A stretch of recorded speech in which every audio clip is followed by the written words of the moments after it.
I'm often asked, how much clay do I need to make this item? So today I'm going to show you how you can roughly calculate the amount of clay you need if you have a similar item handy. I'll start by weighing it. So it's 800 grams. Then I'll multiply the weight by 1.3. So I'll multiply the 800 by 1.3. That's 1,040. I'm going to add another 150 grams for trimming, and I'll round that amount to 1,200 or 1.2 kilos of clay. So some of the considerations I need to take into account, such as the amount of trimming, which I've already mentioned. Will I trim a foot ring, or will there be carving? In which case I need to add some extra clay.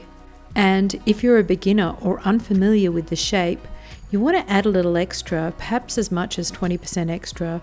This gives you some leeway for evening rims and some wearing away of the clay as you go. So why 1.3?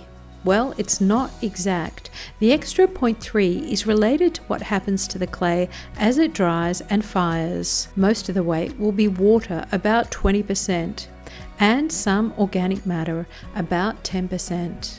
So a good deal of the water will be lost as your piece dries. Any organic matter will burn out in the kiln, as will any residual moisture.